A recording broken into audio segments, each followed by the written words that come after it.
pun ada. Okey, hari ni kita cuba habiskan yang topik yang performance ni. Okey, kita ada satu lagi, next week kita ada reward system. Nanti lepas tu habislah. Okey, semua akan masuk exam lah. This topik akan masuk final exam. Okey. Okey, rasanya mungkin you all pernah belajar kot cara pengiraan ROI, return on investment, ataupun RI nah. Ada satu lagi EVA. Tiga topik tu lah akan masuk final exam. Okey. Nak tunggu kawan awak sekejap lagi. Kita teruskan ataupun tunggu a few minutes lagi. Okey. Nak tunggu 1 minit lagi ke? Sebab ni baru 26 orang, 25 orang ni.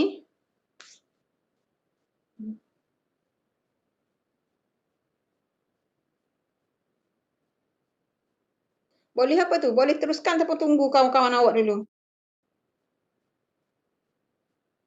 Okey, 1 minit lagi nah. Okey.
Teruskanlah. Okay, this one is the under responsibility accounting. Okay, kita nak measure the performance system nah, the performance management system, satu untuk company ataupun departments ataupun dia punya subsidiaries, dan satu lagi kita akan tengok dari segi staff ataupun employees nah. Employees ataupun kita panggil the managers ataupun apalah. Okay, so under responsibility accounting. So this is the definition of the responsibility accounting. Dia kata the system that measure the result of the responsibility center, okay, accordingly to the managers need to operate their center. Center ni maksud dia departments or the subsidiaries of the company. Alright. So dia kata the responsibility center is segment of the business whole manager is accountable for a specific set of activity. Okay, the type dia under the responsibility center ni, they have the cost center. Okay, nak masuk this departments lah. Okay, kalau based on kepada company, they have a lot of the department. Okay, salah satu tu maybe based on kepada cost center ataupun subsidiaries juga lah. Ada subsidiaries tu dia normally concentrate on the cost center. Okay, kalau cost center, dia kata the manager is responsible only for the cost. Okay, and the revenue center, okay, dia ada revenue center. So the revenue under the revenue center, the manager is responsible only for the sales ataupun revenue. Okay, kalau department, the revenue center ni we concentrate on the sales department lah. Okay, sales department lah. Dia yang apa ni involve in the sales, cari revenue lah. Tu under sales departments. Okay, maybe sales department ni dia ada subsidiaries lah. Under subsidiaries A, dia have the sales department. Maybe subsidiary B pun dia have the sales department. Okay, so dia akan compete lah within the sales department tu. Okay, within the sales department tu sendiri, and then dengan department-department yang dekat subsidiaries yang lain. Okay, under sales department juga. And satu lagi profit center nah. So under profit center ni, the manager is responsible for both revenue and cost.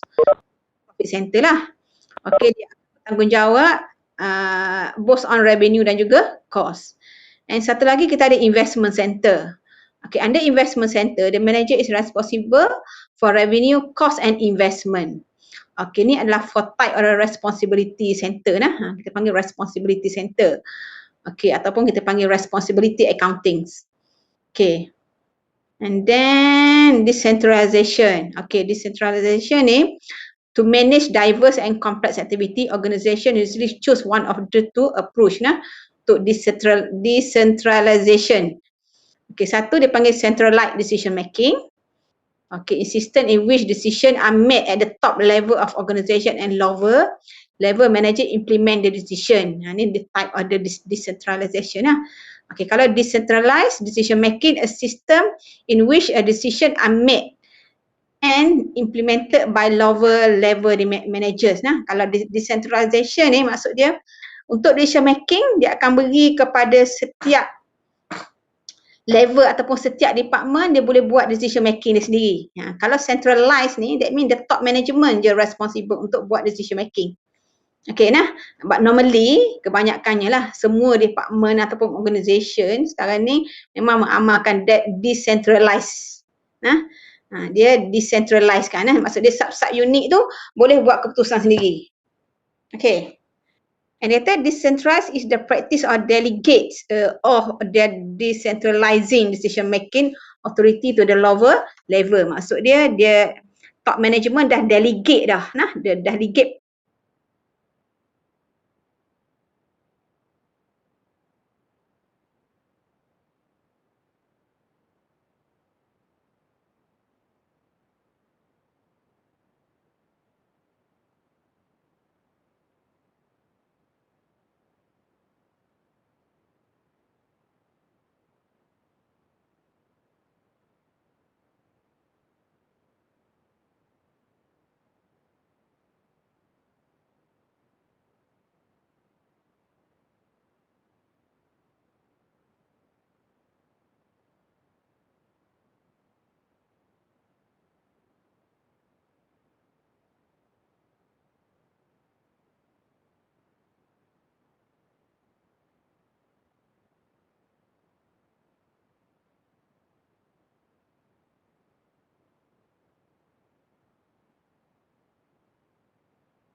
Okey.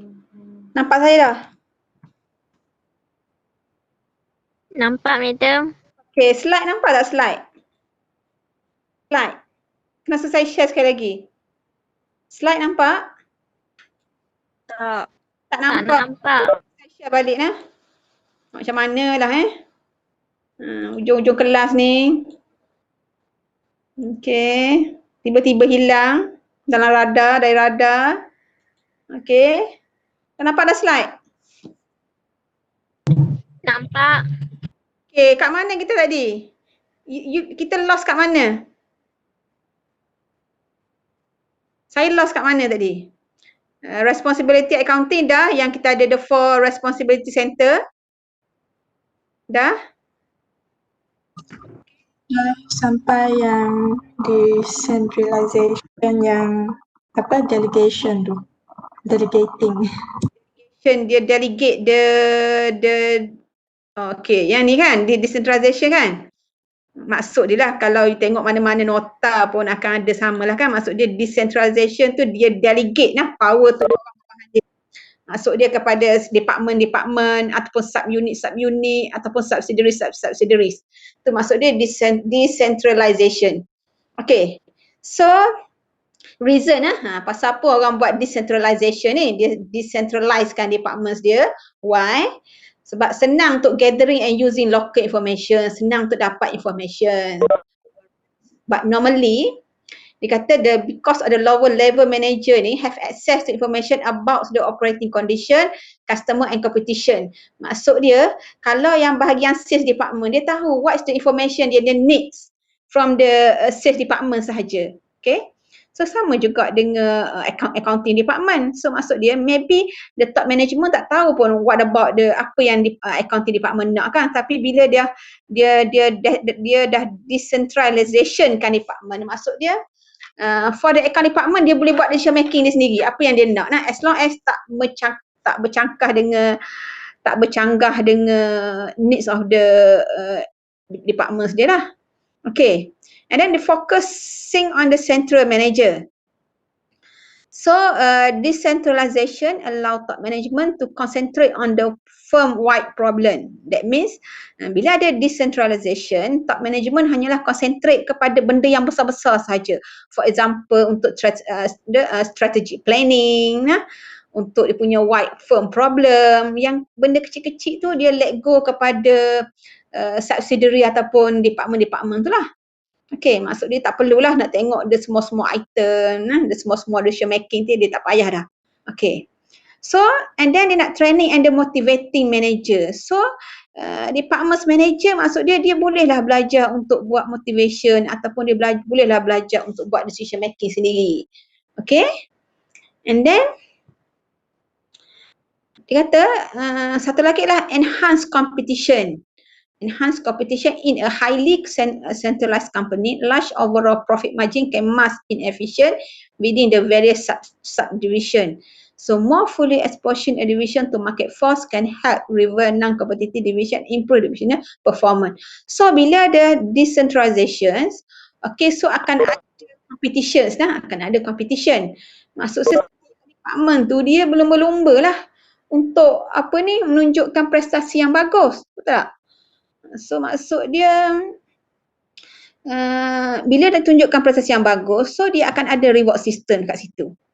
Okay, so tak adalah apa-apa pun, maksud dia just concentrate on the HQ saja, tak perlulah. So maksud dia subsidiaries, company or department, dia ada in term of the competitions, maksud dia nak memperbaikikan department dia tu supaya is more compared to the others. Okay, tu maksud dia boleh compete lah antara satu sama lain kan, nak menunjukkan mana satu yang prestasi yang lagi bagus. Okay. And then tu reason dia. Okay, the unit of the decentralization, okay, dia kata maybe unit-unit ni based on kepada type of a good service, maybe based on the geographic regions, maybe the type of responsibility given to the divisional manager. Okay, ni adalah contoh-contoh macam mana division-division ni dibagi kan. Contoh kepada type of goods on unit service, maybe based on kepada tempat, contoh kan, contoh kalau subsidiaries, maybe subsidiaries tu duduk kat mana based on kepada regions. Okay, maybe East Coast region, West Coast region kan, so dia akan compete lah. Okay, dia akan bagi based on kepada sub-unit. Okay, and satu lagi maybe the type of good or service. Contohnya divisioning, jual apa, division satu lagi jual apa. Okay, tu maksud dia, the type goods or service. Okay, contoh kan kalau you tengok dekat roti Gardenia, okay, you biasa makan roti Gardenia kan. Okay, so dia decentralization juga sub-unit dia. Contohnya kalau you pergi kilang roti Gardenia dekat mana ni, dekat Selangor kan. Okay, slide tak nampak pula.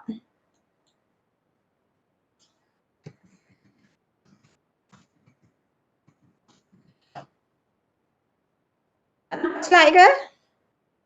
Aduh. Sekarang nampak tak lagi slide sekarang ni? The unit of Nampak. nampak dah tak ada nampak, tak nampak. Okay, so pembahagian decentralization ni, okay, macam mana dia nak bahagi, maybe bahagi based on the type goods or unit ataupun dia pergi geographic region ataupun based on kepada responsibility given. Okay contohnya kalau the type of good and service ni, contohnya department ni ataupun subsidiary ni keluar barang apa. Subsidiary satu lagi tu keluar barang apa. Contohnya kita boleh nampak kalau dekat kilang roti Gardenia tu, kalau you pergi dekat kilangnya dekat Selangor, saya tak pasti dah Selangor tu area mana, okay. Dia ada division dia nah. Contohnya walaupun dia lebih kurang di kawasan yang sama, tapi dia ada difference of the factory. Dia ada difference of factory. Dia tak buatlah satu factory tu untuk keluarkan semua jenis roti, tak. Faham? So contohnya dia ada, tak silap saya lah, dia ada a few factory there, maybe lebih pada 3. Okay, satu kilang tu just concentrate on keluarkan roti sandwich. Roti sandwich dan juga roti apa roti sandwich dan juga roti yang harga RM1 tu. Panggil apa? Roti apa? Roti apa RM1 tu so kilang dia just concentrate buat yang tu saja. Dan kilang satu lagi, okay, berhampiran jugalah. Dia just keluarkan yang jenis-jenis muffin, yang produk lain. So dia ada difference of type of the factory there. Okay sebab senang untuk dia concentrate. Okay, sebab bila nak buat roti ataupun nak buat foods ni, okay, normally bila dia ada set factory, bila dia set machine, plant and machinery tu, untuk buatkan roti sandwich, dia kena buat setting lain untuk plant and machinery dia tu. Untuk machine dia tu, dia kena setting dulu. Khas untuk buat roti sandwich. Okay, so dia buat semua pada hari tu.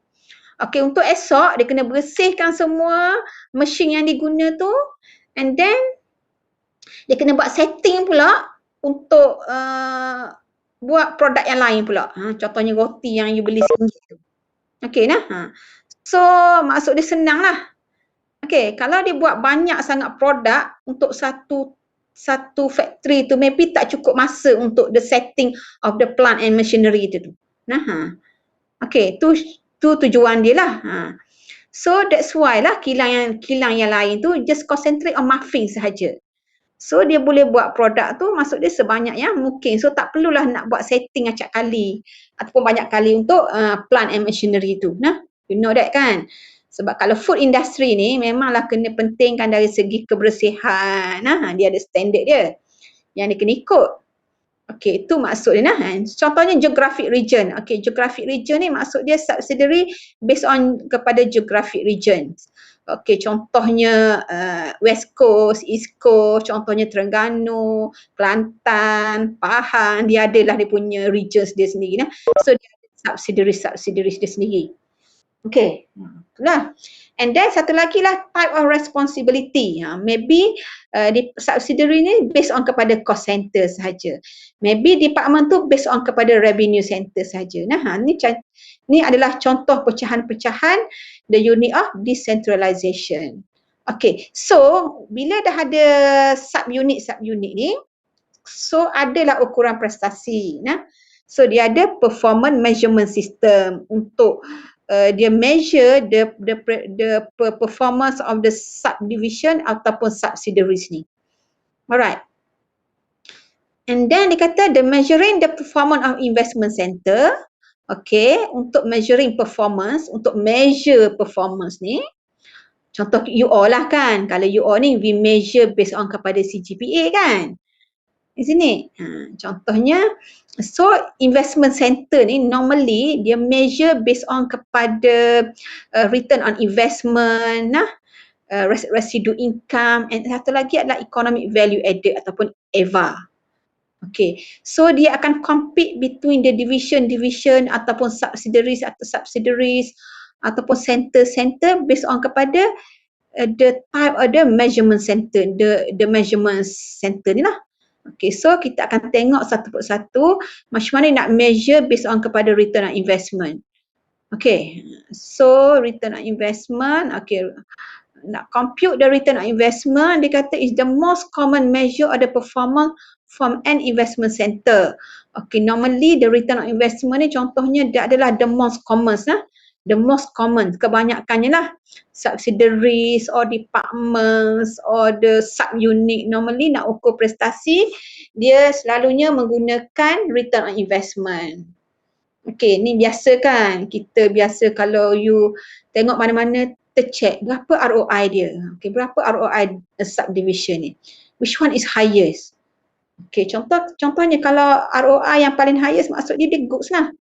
Okay, so the HQ akan tengok based on kepada ROI ataupun return on investment setiap investment center ataupun subsidiaries dia ni. Okay, cara nak ukur ataupun nak kira return on investment equal to operating income bahagi dengan average operating asset. So operating income is a name before interest and tax. Okay, operating income ni dikata ialah a name before interest and tax. Okay, dia ambil yang sebelum interest and tax. Okay, dia kata operating assets are those assets used to generate operating income. Okay, yang average operating asset ni adalah asset daripada cash, receivable, inventories, property, plant and equipments. Okay. Ataupun kita boleh kira begini, net book value asset, net book value plus dengan ending net book value bagi dengan 2. Boleh juga nah untuk kira average operating asset. Apa-apa pun tengok pada soalan lah. Okay, macam mana nak ambil average operating asset ni. Okay, most firm use historical cost net book value when calculating average operating asset. Okay, depend lah. Depend macam mana pengukuran ROI ni untuk setiap department tadilah ataupun sub unit. Okay, tapi as long as untuk kira ROI, operating income bahagi dengan average operating asset. Okay, topik ni masuk exam. Okay, so dia kata margin and turnover. ROI can be broken into 2 components. Sama ada margin darab dengan turnover equal to operating income bagi dengan sales, darab dengan sales bagi dengan average operating asset. Nah, ni ada satu lagi kaedah untuk kira ROI. Okay, sebab normally kita kira ROI based on kepada operating income bagi dengan average operating asset lah. Okay, so margin show the amount of each dollar of net sales that is profit. Turnover compare a division investment in operating asset with the ability of those asset to generate revenue. Dia kata the firm with a low profit margin such as a discount store may rely upon a high turnover to generate profit. Yang kalau yang firm yang low turnover, maksud dia rely upon under high profit margin. Okay, ni kalau pengiraan ROI based on kepada margin darab dengan turnover lah. Okay, and then what is the advantages of the ROI? Okay, apa kebaikan ROI? Dia kata encourage manager to focus on the relationship among sales expenses and investment. Encourage manager to focus on cost efficiency. Encourage manager to focus on operating asset efficiency. Ni adalah advantages of the ROI ataupun return on investment. Okay, so what is the disadvantages dia? Okay, dia kata they encourage manager to focus on the short run at the expense of the long run. Okay, contohnya kalaulah untuk performance management system just rely on ROI, sahaja. So maybe dia dia tak fokus sangat kepada long run ataupun long run. For example, contohnya a manager might cut risk expenses in the short run to improve ROI, but the cut may not be in the best long term interest of the division. Maksud dia, kalau dia rely sahaja pada ROI, maybe dia tak tengok kepada non-financial factor non-financial factor. Contohnya maybe dia silap buat decision making kan, sebab dia nak kejar untuk improve ROI ni. Okay, sebab normally ROI ni dia akan compare between the department and department, subunit. Maksud dia kalau department tu have the highest ROI, dia akan bagi the good image kepada HQ dia lah. Tapi maybe this one ni bukan satu ukuran yang bagus, sebab maybe dia terlepas pandang dekat item-item yang tak sepatutnya lah. Okay, maybe dia tak tengok dari segi long term, okay, punya investment. Okay, what happened to the long term punya investment kan. And then dia discourage manager from investing in project that would decrease the division ROI but would increase the profitability of the company as a whole. And then generally project with an ROI less than a division current ROI would be rejected by the division's manager.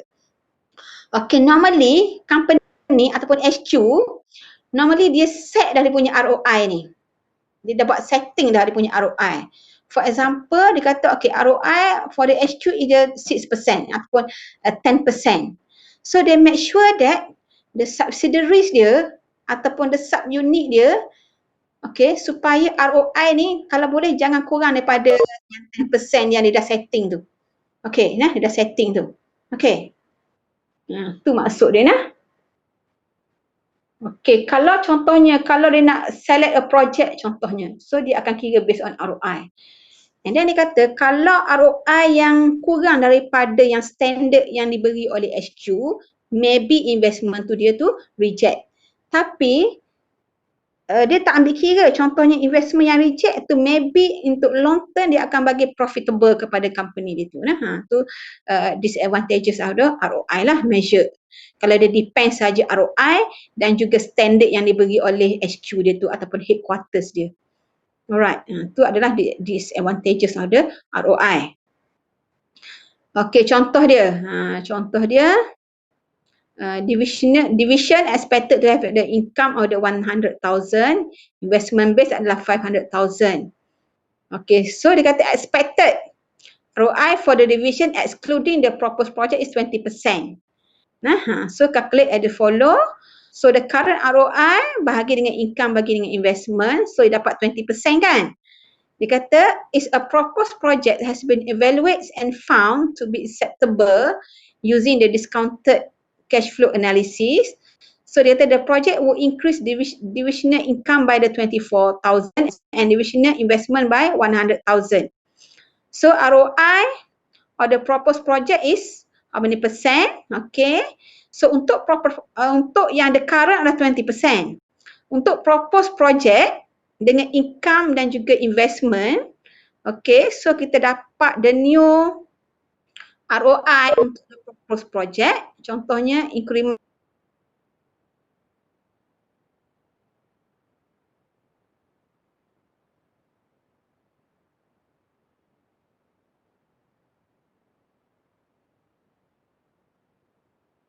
ROI 20%. So we have to reject lah. Okay lah. Okay, terpaksa reject lah proposed project ni. Kalau kita accept, maksud dia ROI yang kita dapat untuk the proposed project ni maybe lower the division ROI. Okay. Faham tak? Sebab dia dah setting dah ni 20% ni. Bila dapat ROI kurang daripada yang dia setting 20% ni, maksud dia the proposed project ni kena reject. Okay, sebab dia tak bagi ROI yang tinggi. Okay, dia hanya dapat 15% sahaja. So we have to reject the proposed project ni. Alright. So Division include the proposed project 88%, calculate as follow. So including the proposed project, kalau campur dua tu, okay, proposed project dengan yang the current, so dia akan dapat 18.8%. Okay, data if division's manager accept the proposed project, it will lower its division ROI from the 20% to 80.8%. Thus, it is not the manager best interest to accept the project, even if it might be the best interest of the firm. Okay, nah. So dia sebab dia just rely on the ROI sahaja. Alright. So in fact, the manager would not want to accept any project with a return of less than 20%, since it would lower the divisional ROI. Nah, okay. Normally HQ dia dah setting dah. Nah, berapa sepatutnya ROI yang sepatutnya kena achieve by the divisional department ataupun by the subsidiaries. Okay. And then the economy value added. Okay, dia kata economy value added is a performance measured calculated as after tax operating minus the total annual cost of capital. Okay, ni cara pengiraan EVA ataupun economic value added. Okay, dia kata EVA equal to after tax operating income. Okay, tolak dengan weighted average cost of capital, darab dengan capital employed. So capital employed ni contohnya amount paid for the building, land and machinery. Nah, dalam exam biasa dia bagi tahulah berapa total capital ni ataupun weighted average ni.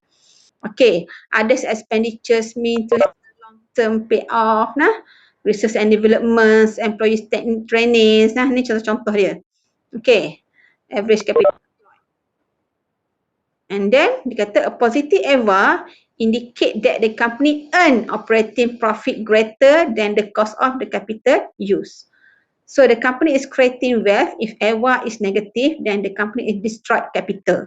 Maksud dia EVA ni dapat positif lah. Kalau tidak, dia akan destroy the capital. Nah, dia mengurangkan modal.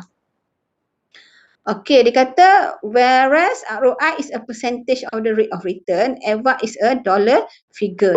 EVA emphasize after tax operating profit and the actual cost of capital. Okay, so stock price normally follow EVA better than earning per share on return on equity. Nah, ni perbezaan antara EVA dengan ROI lah. Okay. So dia kata untuk pengiraan EVA for the individual project, okay, EVA equal to project income tolak dengan cost of capital. Kalau tengok pada individual project lah, kalau let's say they have the 3 proposed project. So untuk pengiraan EVA ni, kita ambil project income tolak dengan cost of capital. Okey, dapat cost of capital ni darab dengan asset employed nah, cost of capital percentage darab dengan asset employed nah. But normally kita make sure that ROI normally kena tinggi daripada cost of capital ni. Okey nah. Okay, using EVA encourage manager to accept any project then earn above the minimum rate. Okay. Okay, behavior aspect of EVA. Kata EVA encourage managers to consider the cost of financial investment. Okay, when making decision. Therefore, EVA help to encourage reasonable behavior from division manager that emphasize on the operating income alone. Nah, ni adalah aspek EVA. Okay, satu lagi adalah yang tu untuk ukuran prestasi EVA dan juga ROI. Okay, and then ada juga dia punya non-financial operating measure. Okay, selain daripada pengiraan ROI dan EVA, so ada juga lah financial operating measure. Nah, contohnya, maybe kita boleh measure the performance of the division to buy the market share. Okay, ataupun buy the product to based on market share. Maybe kita boleh ukur prestasi tu based on kepada customer complaint kan. Lagi banyak customer complaint maksud dia is not good lah. Dan maybe kita boleh tengok dari segi personnel turnover ratio dan juga personnel development. Okay, ni adalah another non-financial operating measure yang kita boleh ukur performance of the subsidiaries ataupun subunit selain daripada ROI dan juga EVA. Okay. Nah, ada lagi lah daripada market share, customer complaint ni ada lagi lah. Okay, nah. Okay, tak semestinya ni contoh-contoh dia multiple measure of performance. Okay. selain daripada ROI dan juga EVA. Alright. So, you just not hafal lah kan. You just tu je lah macam mana nak kira the measurement performance untuk division ni by ROI dan juga EVA. Okay, and then apa dia dari segi financial ataupun non-financial information yang kita boleh guna untuk ukuran prestasi. And then selain daripada EVA dan juga ROI. And then satu lagi nanti kita akan tengok dari segi residual income. Okay. Macam mana nak ukur residual income selain pada ROI dan juga EVA. Kita ada satu lagi residual income. Alright. So, kita tengok sikit ni. Okay, ada satu soalan ni. Nampak tak soalan ni? Nampak tak ni? Okay. Kita ambil contoh satu soalan untuk pengiraan. Mana tu? Okay. Untuk pengiraan ROI. Okay, tengok sikit. Okay, ada satu soalan ni nah. Okay, dia ada 3 separate divisions. Okay, dia ada division ataupun subsidiaries. Dia ada 3 division tu, Culinarus, Besuk dan Kemaman. Okay, dia kata the 3 divisional manager evaluate at the year's end and bonus are awarded based on pada return on investment. Okay, dia nak ukur prestasi kepada divisional managers ni. Okay, dia based on kepada ROI lah. Kalau yang department ataupun division tu ROI tinggi, so maybe akan dapat bonus yang tinggi. Tu maksud dia, ataupun dia akan dapat reward system. Okay, nah. So dia ukur prestasi based on kepada ROI. Okay, so dia kata the last year the overall company produced at 12% ROI. So dia kata managers on Megah Besuk division recently study on investment opportunity that would exceed in the division future growth relevant data follower. Nah, ni adalah Besuk divisions. Okay, ni adalah investment opportunity. Okay, tapi overall untuk tiga-tiga division ni adalah ROI dia lah 12%. Okay, yang ni kita nak ukur yang Besuk division sahaja. Okay, Besuk division ni dia ada income 6.4 million and dia ada investment capital 40 million and dia ada investment opportunity. Okay, kalau sebab nak study on the investment, the new investment. So, the new investment dia, income dia akan dapat lebih kurang 2.1 million and dia ada invested capital about the 15 million. Okay, soalan dia compute the current ROI of the Besuk division and division ROI if the investment opportunity is Besuk. So, dia suruh kita kira ROI Besuk division sahaja dan juga investment ni. Okay, so untuk kira ROI, apa bagi apa? ROI. Okay, ROI ni.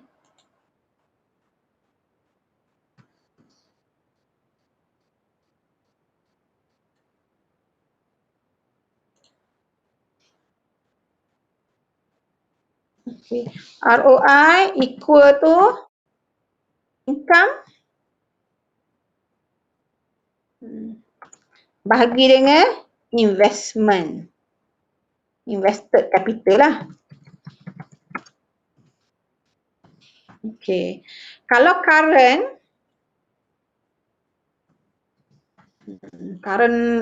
ROI, so bagi je lah. Kan?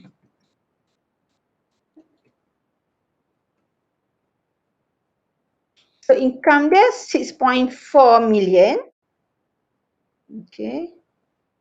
6.4 million divide by 40 million. So dia dapat berapa kat sini? So dapat berapa? Okay, how many percent there? 16%. Kan? And then yang proposed investment tu, yang ni new investment. Okay, investment opportunity dia tu. Okay, equal equal to income bahagi dengan invested. Sama juga. Okay. So dapat 2.1.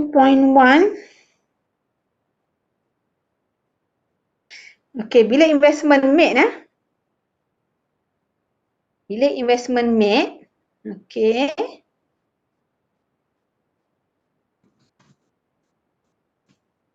so income dia yang 2.1 million tadi, okay, campur dengan yang asal ni 6.4, okay, so dia akan divide by 40 campur dengan yang baru tu 15. Okay. So ROI baru ni dapat sekiranya dia buat investment. Okay. Okay lah. So 15.45%. Kan lowest kan? Maksud dia lowest than from the existing lah. Mungkin lah kalau dia buat saja je yang the current, dia akan dapat ROI dia 60%. Tapi bila dia buat investment, dia campur dengan investment, so income dia will be more lah. Tapi invested capital pun tinggi juga. So ROI yang dia dapat hanyalah 15.45 saja. So explain the direction of divisional managers toward the acquisition. Okay, you as a managers. Kalau kita buat acquisitions ni dengan others investment opportunity ni, so what's your reaction ni? Sebab kita nampak kan, the current ialah 60%. Bila investment opportunity dibuat, so the ROI dia dah jadi turun dah. Okay. ROI dia dah menurun lah daripada 16 dah jadi 15.45. So rasanya nak accept ke tidak? The besut division ni nak accept ke tidak? Sebab dia kata current dapat 16. Bila dah buat investment opportunity ni 15.45 kan, tapi yang 16 dia buat ni still lagi above daripada 12% ni. Isn't it? Sebab overall last year is the 20%, 12% kan. And then the current dia dapat 60%. Tapi bila dia pursue the investment opportunity, so ROI dia will be going down. So jadi 15.45. So your opinion? Accept. Why you accept?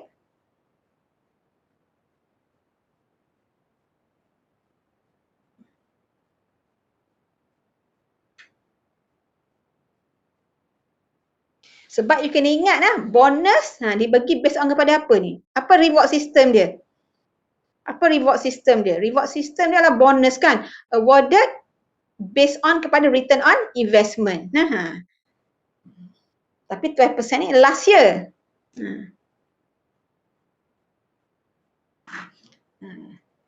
Tapi ingat 12% tu adalah last year kan? It's not the current year.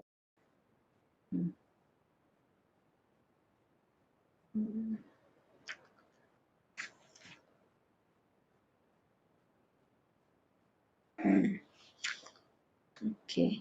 Kita boleh guna pakai last year punya ROI ke tidak? Untuk ni.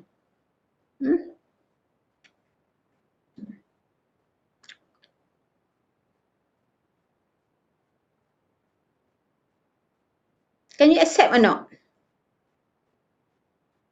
Okay. 12% is the last year ROI.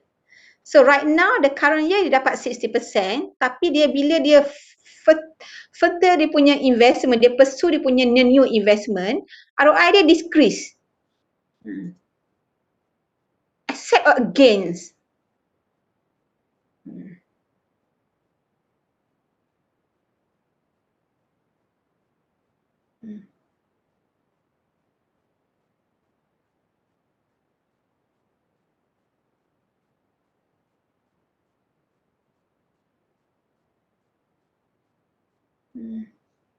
Sebab ingat sebab investment opportunity ni adalah untuk future kan. Ni adalah untuk future growth. Kalau untuk future growth, kalau untuk masa hadapan, kita nak invest untuk sesuatu masa hadapan, kan, kita make sure that, kalau boleh lah, kita make sure that ROI kita is higher compared to the current, isn't it?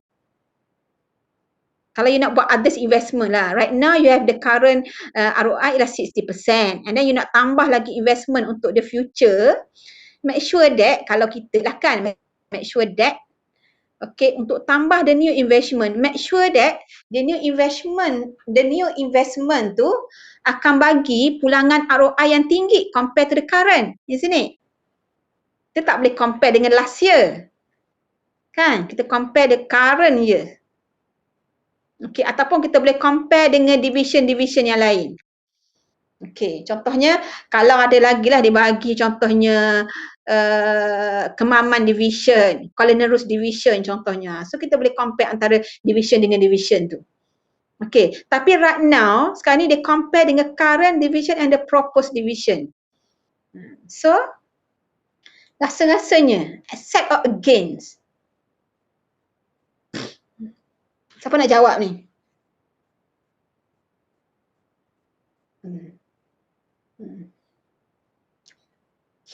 Okay, sebab ROI ni yang akan bagi reward system kepada managers ni. Managers ni kalau dia boleh meningkatkan punya ROI division dia, so dia akan dapat reward system yang bagus daripada HQ dia lah contohnya kan. Okay, reward system pula dia bagi dalam bentuk bonus. Alright. So, Wan Ani kata accept. Siti Zulaika kata accept. Yang lain? Yang lain kata apa? Sebab you compare with the last year. Siapa reject ni? Nurul Syafiqah reject. Against lah.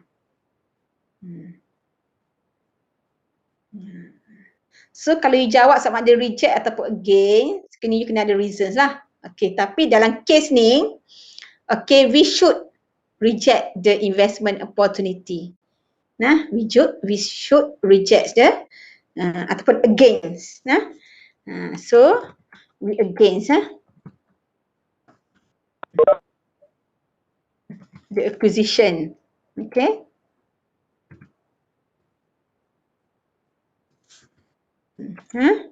Because apa? Because ROI will be lowest from 60% to 15.45%. Okay, tak adalah orang buat investment yang asal dah 16%, tiba-tiba nak buat investment pula, tengok dia punya ROI dia rendah daripada yang asal tu kan, tak adalah. In case kalau yang proposed dividend dia tu ROI dia tinggi, maksud dia boleh accept lah. Alright, so this should be against ataupun reject the acquisition. Alright. Sebab dia kata, because, apa lagi?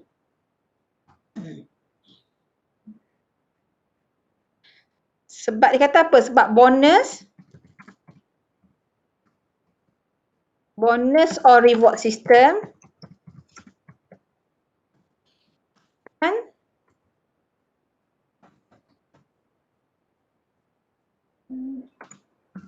on the basis reward system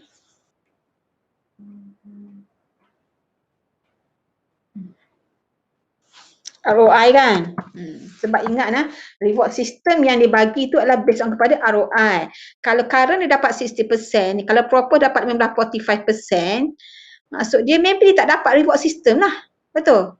Dia kan takkan dapat lah yang bonus ni. Sebab maksud dia bila dia propose division ni, dia propose untuk the next investment ni, maksud dia rendah daripada yang current, so dia akan takkan dapat reward system lah dari segi bonus tu. Alright, so itulah.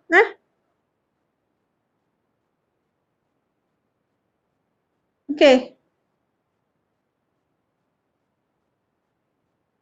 Alright.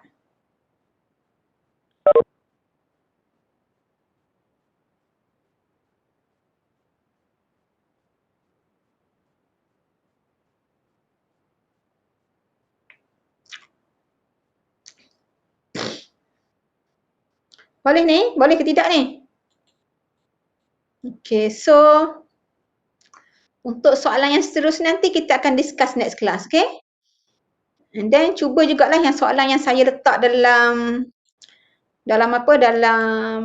Eclipse tu, okay, cuba ambil juga yang kita boleh discuss untuk next class, and next class nanti kita akan tengok macam mana nak buat pengiraan dari segi residual income. Okay. Alright.